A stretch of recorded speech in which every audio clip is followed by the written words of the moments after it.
The Actor CEO Podcast, episode 31. My mantra that I live by is you're not getting the fucking job. And I say it to myself every time because it takes all the pressure off, and it's also true. Going up. You're an actor, but you're also a business. Take control of your career by learning how to manage it like a boss. Be driven, be responsible, be in control.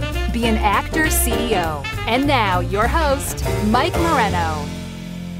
Hello again and welcome to the Actor CEO Podcast. Thank you for joining me on this journey of learning, exploration, and dedication. If you want to keep getting these tips and tricks from industry pros, established actors, and the fabulous hardworking artists we bring on this program, make sure you subscribe to this podcast. That way, when you're on the go to your next audition, commuting home from work, or even at the gym, you can take a moment to listen and get some serious insight into building a better career by becoming an actor CEO. My guest this week has been a working actor in New York City for years, not only bringing his skills to the 5 seasons of The Wire and working on shows like Elementary, The Blacklist, Law & Order SVU, Damages, Blue Bloods, Gotham, Louie, The Good Wife, but also on stage understudying the role of Max Baileystock in the first national tour of The Producers and performing at Goodspeed, the Paper Mill Playhouse, Aspen Theater, Musical Theater West, Olney Theater, and more. He has spent 6 years as an advice columnist for Backstage and has been teaching his Audition Psych 101 workshops for over a decade. You can find his book Letters from Backstage on Amazon and keep an eye out for his new book with the lessons from the Audition Psych 101 workshops. So let's say hello to Michael Kostroff. Michael, thanks so much for being on the show today. Mike, it's a pleasure, and I'm exhausted listening to my intro. God. Well, it's all good things, man. It's all good things. So, it's good. No, it's really good. Yeah. So thanks for being here. And, just a shout out for those listening, at the end of this episode, we're going to make sure that Michael's being very generous and giving you a nice discount to the workshop. So if you're in New York City or in the surrounding area and want to take Michael's Audition Psych 101 workshops, the next time it comes around, you can just make sure you go to the webpage and email him, and we'll give you a discount code to make sure that he knows what's up with you and that you're an Actor CEO listener. So, Michael, thanks for that, and we'll dive right in. Yeah. So the first thing I would love to ask you is, I think this workshop is a great service. It's very affordable for working actors, which is great, again. But auditions are sort of this, that's really the job of the actor, right? Yeah. It's one thing to get the job, and then you sort of have this sort of, that's where you get to express yourself and get, really deep in it and use your craft and everything. But the actual, working part where actors really wear down the soles of their shoes are the auditions. Yeah, absolutely. That's the real meat of the deal. And so my question to you is, what would you say is the major takeaway from your workshops for actors? Well, it's interesting. The reason I never imagined that I was going to be teaching anything. The specific reason why this is my subject is that I myself suffered miserably earlier in my career. I hated auditioning. I was terrible at it. I was shy. I was nervous. I couldn't even remember what happened in the room.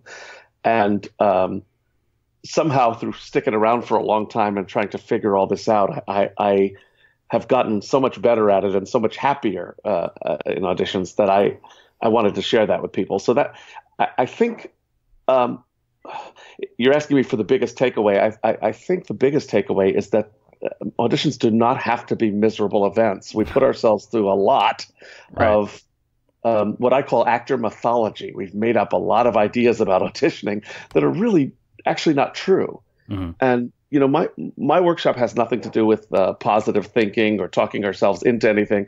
It's really taking another look at this process and going, wow, we've been adding anxiety to something that does not have to be anxious at all. I have a really good time auditioning now, which is, every time I say that, I think, wow, that I've come a long way. But that's the main thing to me. And so in my workshop, I sort of take this whole scary process apart into baby steps and kind of check in with what we're thinking about each of these steps and whether those thoughts are accurate and sensible and working for us.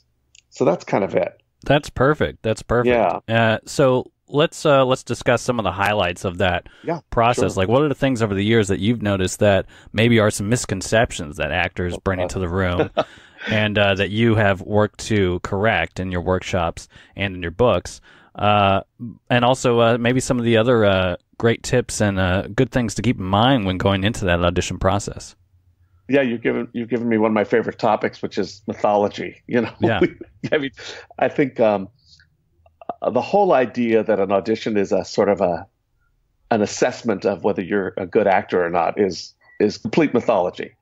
The people on the other side are not. That's not what their job is. Their job is to find a cast. So they're essentially shopping.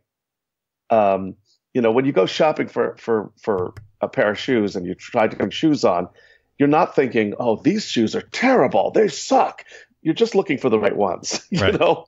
Right. And I think that alone is a weird actor thing, that we think if they don't pick us that they hated us and that they love to reject us. And the other thing is that we do ourselves a terrible disservice. We think if we don't get a part, that there must have been something else we could have done. We did something wrong. Mm-hmm. And that's absolutely not true. We just didn't get picked. The people doing the choosing don't always make the best choice. Mm-hmm. I think any actor who's been at this a while knows that sometimes you give your best audition and don't get the job. Sometimes you give your worst audition and get the job. It just doesn't line up like that. It's not scientific. And failing to get cast is the norm. It's Right. the norm. Nothing has gone wrong. That's the norm. That's what happens every day. My mantra that I live by is you're not getting the fucking job. And I say it to myself every time because it takes all the pressure off, and it's also true. Right. I've had 5 or 6 auditions in the last 2 weeks. I'm not getting them. Right. My job is over. I did my job, and the people on the other side will decide what they want to do or not do. But the whole effort of trying to go get a job is like nobody knows how to do that. We just know how to act. So I'm giving you long-winded answers, but I'm sure you can chop them up if you like to. But there are just so many things like that we have in our heads that are just not accurate. Right. Actors have a really inflated terror of blowing a line. We've Right. decided that if we blow a line, well, that's it. That's it. We're dead and probably washed up in the business. And the people on the other side of the table, nobody has ever said, well, we were going to cast that guy, but then he blew a line, so forget it. Right. So we've made these things huge, and it's just not working for us. It's not helping. Absolutely. And I think it's admirable to take on this specific side of the process and try and break it down. So in that, when you start to wrap your head around it, and I've heard this from a number of people that I've brought on the show, understanding, your job in the room and also what their job is, as you start to demystify this or break down those myths, as you put it, you really do start to understand like what you should be focused on, what should take the majority of your energy and preparation in the room, and what you don't need to worry about. And I say this is sort of my mantra for the show, which is control what you can control and forget about the rest. Well, Because that's not very smart. Yeah, it's not worth your time or energy. There's enough things to worry about being an actor, and fretting over things that are actually beyond your control and not good for you to worry about are unnecessary uses of your energy. So knowing that, now that we've taken that next step towards demystifying the process and not being afraid of it or worried about blowing the line, what can actors do to prepare themselves to have this kick-ass audition when they go in? Well, this is another great question, because here's where I'm in disagreement with some other coaches. There are people who say your job is to win the room. That's too much pressure for me. People who say your job is to do your very best. I can't guarantee I'm going to do my very best. Or they say, well, your job is to make an impression. Or I hate all of that shit. I really do. I know how to do one thing. I know how to act. I know how to tell a story. I know how to play a character. If you take if you take away this crazy idea that you can somehow make people hire you, then you're back to your area of expertise. I've had great success with not only myself, but the people who I coach, with reminding you that, if you're playing a scene where you're a doctor and you have to tell the patient what the test results are, that's your job.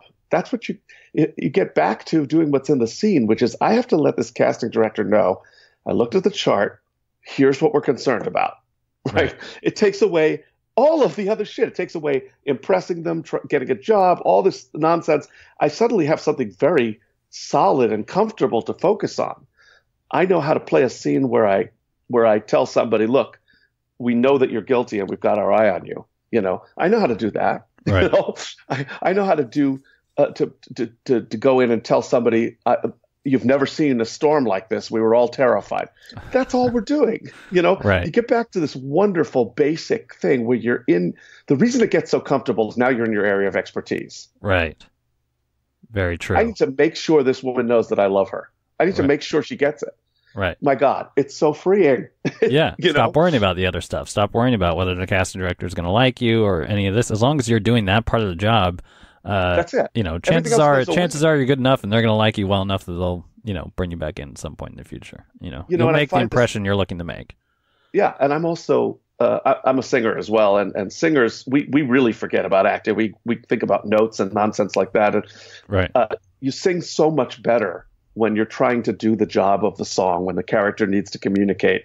And, I think for some reason, when we go to auditions, we stop trusting that. But which is why if you really wrap your head around, look, I'm not getting a fucking job. I've got one opportunity to make sure this woman knows I love her, because I'm not going to be called back. I'm not getting the job. It gets so easy. It gets so easy. And you never do bad work when you're telling the truth, Wow, there's a soundbite for you. That's perfect. Yeah, absolutely. I think that's it is so freeing, like you say, when you can just focus down and just do this one thing. Do this thing that you already know how to do. I mean, you've spent time in school, you've trained yourself, you've even been out working. You want to show your love for this show and all the amazing info we get from our guests. Head to actorceo.com/resources to buy your next book on acting, your next piece of self-tape gear, or your next awesome video series about acting Shakespeare. You're going to make that purchase anyway. And this way you can show a little support for this podcast you love and all the people that make it happen. Thank you for joining me on this journey, and I cannot wait to keep delivering great guests and outstanding info on how to treat your career like a business throughout the year. There's this great back to the show. I spoke to someone again recently, someone who's been on the show before, Maria Pero, who runs this group called the Slash Generation, and she said on the show, she said, I like to think of auditioning, or she was more talking about brand, which maybe we'll discuss in a minute here, but thinking about what it is that you do best, which is like what we were just touching on for the auditions, which is, she breaks it down as the 80-20 rule, which is, you want to be sort of 80% in your wheelhouse. 80% of this is something I can do every time without even really thinking about it. Like, this is my character. These are characters that I understand really well. This is something, this type of work that I really get, whether it's comedy or drama or, styled pieces or, British humor or something like that. Something that you really get and get called in for and can pitch yourself as. And then there's this 20% section of that, which is where you give yourself the freedom to stretch, where you give yourself the freedom to do, new things and try something out that may not necessarily be in your wheelhouse, but is something you're getting better at or working towards. But if you set yourself up for success by constantly zoning in on the areas of expertise that you have, then when you come in the room, you're already bringing all that confidence with you, and you're there doing something that comes easy and naturally to you. True. And also, and it's important to come in as an expert, whether you have any experience or not, because that's what they need. Right. They've called in actors because they need an actor. And when we come in and with all this, all this nerves and nonsense and trying to impress them, if you think about going to a dentist, you don't want the dentist to come in the room like that. You want the dentist to come in and go, okay, look, here's what I suggest. Here's what I propose. Here's how I would do it. Right.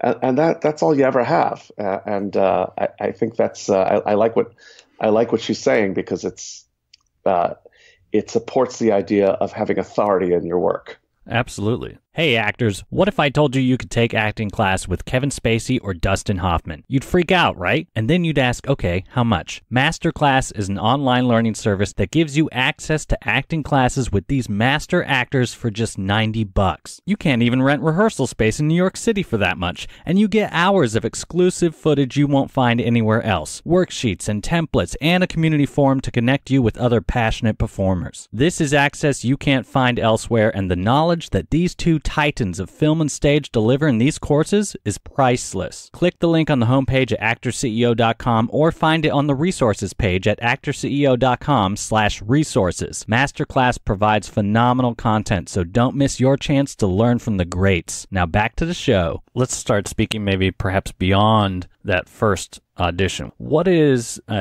in your experience, been the best way to sort of maintain that relationship with casting directors in the most professional but also most effective way possible? I hate salesmanship, and I'm not a networker, so I tend to not do that. So you don't notify any casting directors if you're in a show or if you got a good review or something like that? Or? I mean, to be really fair in my answer, I'm at a level now where I'm established enough to not have to do that, and I have agents who do that for me. But even when I wasn't at this level, I've always been skeptical about the effectiveness of that, because I feel like casting directors get all this schmooze from actors. I always wanted to be the one that they discovered on their own somehow. Well, I think that that's fair, and I think that it's also important to remember, and this is something again we discuss on the show frequently, which is there's a difference between marketing yourself effectively and also being a schmoozy person.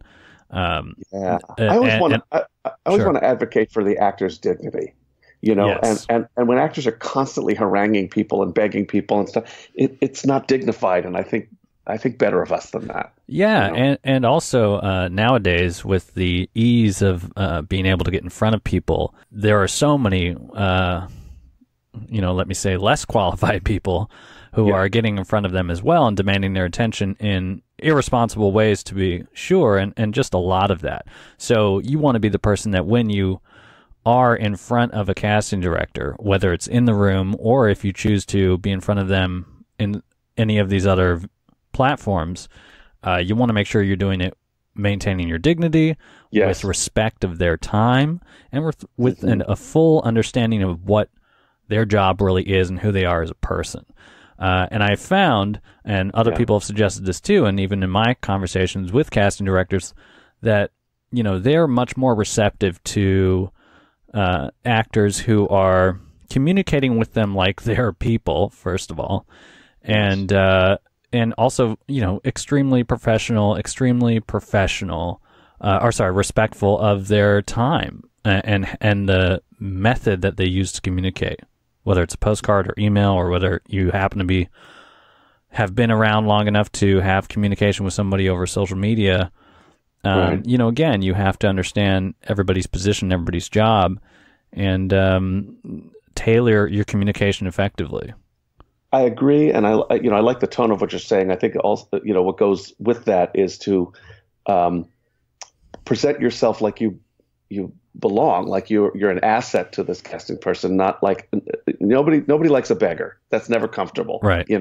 One of the fun things that I do in my workshop is that I always ask to interview a girl who gets hit on a lot. And the result is always the same. And I say, so a guy comes up to you, he's gushing, he thinks you're amazing, he can't believe that he's actually talking to you, you're just like the woman that he's always dreamed of in his life. Would you go out with that guy? And they always go, no. I've said, okay, what's the guy like that you would go out with?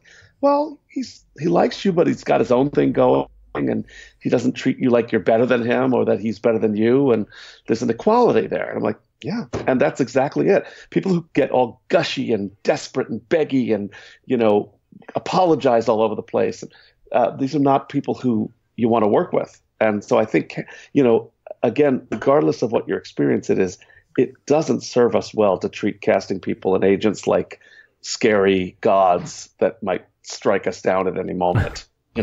Yeah, no, absolutely. That's They're great people. I mean, I'm friends with some casting directors and agents, but they're normal folks. They've got their own things that they stress over. They've got their own problems, and taking care of your insecurity and anxiety is not a fair job to give them. Yeah, nobody wants to be coddling you or have to take care of you. The business is hard enough as it is.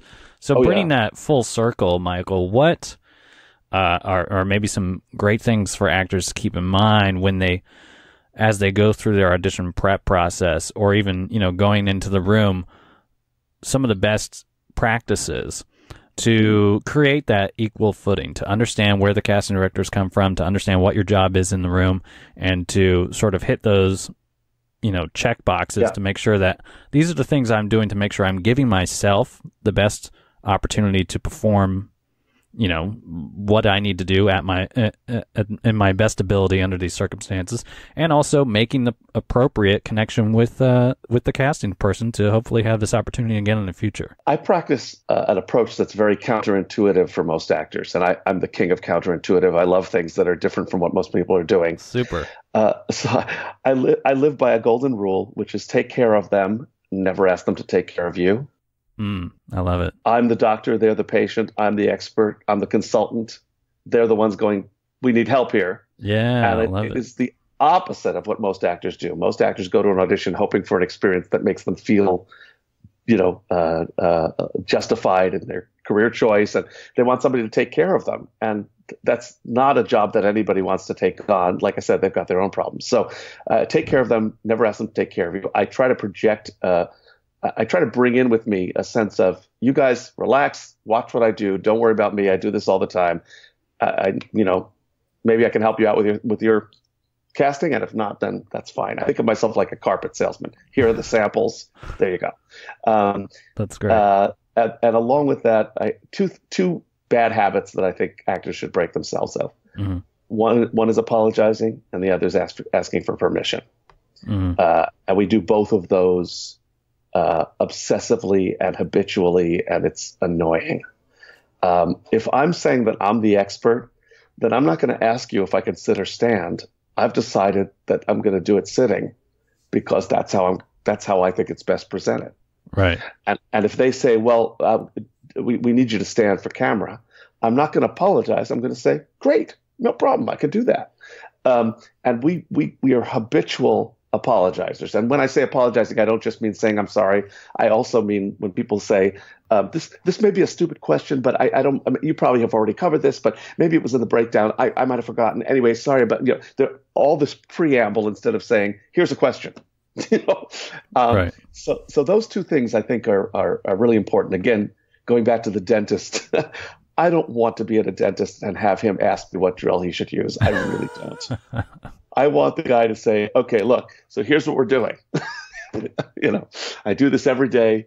Relax. The questions that might come are things that, you may generally need to get some appropriate information from them. And that would be fine. Like, how are you feeling about this? Can I do this? Right. Is this possible to do in this particular circumstance? And if it's usually it's a yes or no type of thing. And if they're like yes or no, then you can move forward. It's not you're not begging for information in order to help your performance. It's just a matter of like logistics and practicality usually. I mean, there are actors who young actors who will go in and say, yeah, how do you want this? That's putting the job on the other side of the table, which is not fair, And I think there are legitimate circumstances, especially when it comes to like physicality or anything like that might be described in some sides. Mm-hmm. You can come in and be like you say. So here's a question: with all the punching that's happening, how are you guys looking to handle that? Or the kiss that's happening in the scene, how are you guys looking to handle that? What's been working in the room? Right. And they go, well, just don't worry about it, or just skip over it. Just pause and then move on. Okay, great. Mm-hmm. Yeah. Well, it's having an attitude of dignity and not apologizing for anything, Yeah. So those are a couple of things that I think just making that mental adjustment and recognizing you're going in to meet with somebody who's got a problem. So don't make them more anxious. Take care of them, So I'd love to dive in, Michael. Speaking of the psychology, right? So we've discussed sort of what the actor, I guess the psychology of the actor in the room, and I'd love to dive into maybe an understanding that you have of the psychology of the actor in the script. And by that I mean, you get your sides, and you may not have all the information. You may not have an opportunity to have been emailed the full script so you get an understanding of where you are in this place and time and all that. What are some suggestions and some tips that you have for actors when they're in the audition scenario with sides and, limited information to be able to dissect those sides, dissect that bit of the script that you have, and make some really solid choices, make the choices that are going to allow you to be most invested in those 2 minutes and showcase your best work coming into that audition? Okay, so a couple of things real fast. Actors sometimes get frustrated when they don't get enough material, enough information. We have to trust that the casting people know what they need to do their job. So if that's what they've given you, don't waste a second freaking out about not having enough information. Just make the decisions and make them with, take out your balls and just do it. A very important consideration that I find actors forget about is I like to figure out the character's job in the story. What I mean by that is this, and this is particularly true with on-camera work. When we're first starting out, we're going in for a lot of very small roles, and actors will sometimes try to figure out how to make an impression or a different choice or stand out in the room or, display all their abilities. And that's not what that character's job is. Right. If you're a secretary and all you have is, Mr. Johnson's on the phone, those are hard. They're hard for actors because you have to simply communicate that information and that's all. So they don't want the audience going, secretary, I felt like she was having some personal trauma in her life. And, that's not what the story is. Right. And the other thing is a word I've started to use a lot in my own work is scrutiny. When I'm talking to somebody, and again, unfortunately, when it comes to auditions, actors sometimes forget to involve the other character. When I'm telling somebody something, I'm scrutinizing them to see if it's landing. I want to see if it's getting through to them. Right. If I'm interrogating a suspect, I want to see if he's lying. And that is such a great tool of scrutiny to see if you're getting through, or to either make sure the information is landing or to see if you can get the answers from the other person. Takes you out of yourself a lot. Those are just a couple of things off the top of my head. And again, it's all about circling back to the acting as opposed to trying to figure out how to impress them enough to get them to hire you. Yeah, absolutely. Which again is the main focus of why you're there. So let's actually dive into some of this, because now we've come out of the script in this scrutiny aspect, like you've been talking about, and that sort of now brings us to the actor's relationship with the reader and trying to make the most of that. Are there, for instance, you have a scene where you're trying to figure out the suspect is lying. What are some tips that might help an actor, even though you don't have all the lines memorized, you have the understanding of the scene, but you're trying to be as much in that moment as possible and build that relationship with whatever's happening in the story with the reader? Are there some tips that you have that help an actor establish that relationship pretty quickly, help deepen it maybe in certain parts, maybe help you take some time with it or breathe in it a little bit? Are there some practices that help you bring the most out of that? The obvious thing that comes to mind is that sometimes a reader isn't a good reader, or sometimes I'm often reading with casting directors who read really fast and keep their face in the book. Exactly. And it's important to not be thrown by that and to not let that become. Sometimes they rush, and that doesn't mean that you have to rush. Right. Sometimes we get caught up in their speed, and they're just trying to get through the lines because some of them don't recognize that. By doing that, they're shortchanging your work. So you have to go in. I mean, when I coach people, I will often give them a terrible reading so that they can be used to working with that. you have to sort of have the person that the conversation that you've imagined. It's tricky. It's tricky. I think sometimes you can use the lack of commitment by the other actor to spur you on to a deeper effort to connect with them in the scene. Right. The big thing for me was learning to not go, oh, we're hurrying. We got to hurry. You don't have to do that. That's absolutely one of the most important things any actor can learn in an audition scenario is not needing to rush yourself. And with things like EPAs or anything else where they sort of give you this like very strict, or like, oh, it's got to be 2 minutes or less, like very short, Shakespeare model, very short, contemporary, blah, blah. All right, fine. But you get those 2 minutes and the onus is on you to decide on something in that EPA scenario, decide on something that is long enough to tell the appropriate story, but short enough to give you the amount of time to actually be in that moment, to be there, to really breathe and not feel like you're just rushing from line 10 to 20 to get it done in that short amount of time, because that doesn't do anybody any good. Yeah, it's not a sporting event. No, where whoever gets to the finish line first wins. Yeah, it's not a sprint; it's a marathon. Exactly.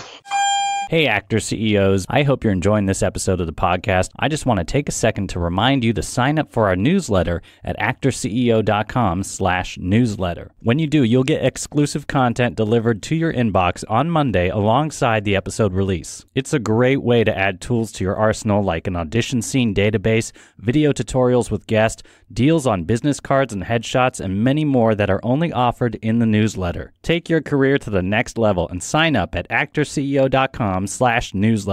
Now back to the show. And the other thing, to bring it to the on-camera side of the world, I would imagine that, you can sort of give yourself these priorities that allow you to devote the appropriate amount of energy into the appropriate places. The first priority, of course, being what is your character's purpose in this story?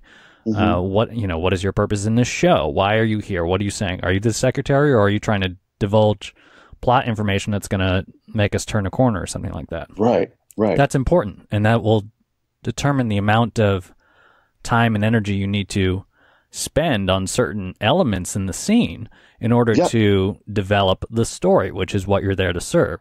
So if you're, let's say, 70% devoted to that in terms of your time and energy, probably even more than that, probably 80% devoted to that when you come into the audition, then you can spend, the rest of that, maybe 10%, devoting some focus to the reader and trying to build that relationship. And if they're really there with you, then great, invest in that, dive deep into that. But if they're not really there with you, your first and primary focus is the story. So if they're not there with you and they're rushing through it, that doesn't change what your focus is, which is the story. If the story moves at a certain pace and you've decided that you tell your story best at this pace, don't jump onto their pace. That's right. This is your time. This is your story, because that's the whole reason everybody's here. So you don't have to devote, you don't have to change your relationship where it's like, oh shoot, now we're rushing, so now my focus is 80% on them and 20% on the story that I was telling, because, obviously I'm taking my cue from them. Now you've flipped it and you've done yourself a disservice. I'm just going to say everything you just said 100%.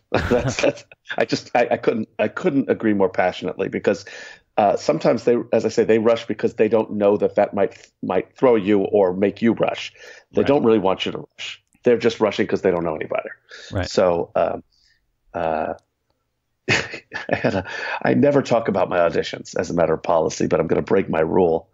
I had an audition yesterday. This funny Jewish uncle who's upset because his son and daughter-in-law are moving away and they're not taking the barbecue that he gave them, Great. And I really invested in trying to find out from them why, and it was really all about, the scene was all about them. And the casting people were dying because I took all the time in the world, because for this character, it was just really hard to process how somebody could leave behind a barbecue, right? And to just have take the actor nerve again. I don't think in terms of getting the part. I'm thinking about trying to understand why they're not taking the barbecue. Right. This everything that we're talking about makes this whole process so much more fun. One of the things I love about, I do some audition coaching, and I love when a client comes in nervous and leaves going, oh, I can't wait to do this, because I've gotten them back on the task of the scene and the character and the stuff that we love to do, which is, solve those problems and the mysteries and figure out what makes people tick and get inside the desires and the objectives of the characters. That stuff is fun, and suddenly it starts to be a fun process instead of agony, because to try to figure out what's the right way to do it to get hired is insane. It's an insane task. Nobody knows how to do this. Absolutely. Nobody does. I mean, when I get hired, I don't know why. I don't know what I did in particular. They just chose me. So. Well, so Michael, is there a mantra in the industry that you've sort of chosen for yourself, or some advice that you've found about the business of acting, about working in this process, however long it is you choose to do it, that you found to be the most effective for yourself, and you try to either remind yourself of or pass on to your students? Yes. We can't allow ourselves to be shocked and surprised over and over again by things that are the nature of the business. It is unfair, illogical. It doesn't track. It doesn't make sense. Sometimes the best person gets hired. Sometimes the worst person gets hired. It's just, I find that some actors just eat themselves up inside, because every time something turns out to be unfair or illogical, they go, oh, I can't believe it. But you should believe it, because that's the nature of the business. I will say on air, I've been cast in things that I don't think I should have been cast in, right? And there are things I should have been cast in that I wasn't. Right. To have a sort of a sense of humor about that, and a sense of real acceptance of the fact that that's this crazy business, and to have a smile about it, and not put yourself through hell over it, is a big key to survival. Otherwise, you make yourself crazy. I know so many bitter actors, and this is how it is, and we signed on for it. And I think that if you can have joy in just the fact that you chose the path, and you just to be in this world, which I'm very much like this. Like, when I have an audition, I go, I get to be an actor today. I get to go do my thing. I'm so glad that I chose this crazy profession. Right. And to find joy and satisfaction and happiness not in the results of how much you work or don't work, or how many compliments you get, but that you chose to wear the mantle, to wear the hat, to get the name tag that says I'm an actor. Right. And that may sound a little fanciful, but I really live like that. I still geek out over the fact that I can call myself an actor, and I think just that alone is fantastic. Man, that is fantastic. What a great energy to send everybody off with. But I want to make sure that people know where to find you, Michael. So what is the website that people can go to reach you? Okay, so my workshop is Audition Psych 101, and that the website is auditionpsych101.com. I will add that psych does not have an E, it's P-S-Y-C-H. AuditionPsych101.com. All kinds of information about me and about the workshop is on there, testimonials, and also, you should go there anyway, because there are some goodies and articles that I've included. I keep adding to that list. On the registration page, you'll find an opportunity to join my mailing list. And by the way, you don't have to be in New York. I keep a different list for every city, because I do go all over the place with this class. I'm going to Vancouver soon. I've been to Atlanta a bunch of times, Chicago, LA. And for your listeners, what I want you to do is when you register for the mailing list, just put the letters CEO after your first name. And that way I will know that when you register for the class, I need to, it'll actually be a rebate, I think is what it will be, to give you that 20% discount. Fantastic. Yeah, I love doing that. I always just want people to be able to take it. I keep it cheap to begin with for that reason, because I want my fellow actors to be able to have a good time auditioning, because most of the time that's all you get. Absolutely, absolutely. Well, thank you so much, Michael, for joining us today. And it's a pleasure. Yeah, man. And to all the listeners, absolutely check Michael's workshop out. Check out his book. You'll see it on Amazon. And you've got a new book coming out shortly, which we'll keep our ear to the ground for and our eyes open for. But again, Audition Psych 101, and you get 20% off thanks to Michael's generosity. And you can hear so many more of his fantastic lessons and insight on how to really demystify this process for yourself and take control and become an actor CEO. Again, Michael, thanks so much for joining us today, and we'll see you around. It's my pleasure. Thank you. You can find all the resources for this episode in the show notes at actorceo.com/31. Thanks for listening. Subscribe to the Actor CEO podcast on iTunes and at actorceo.com.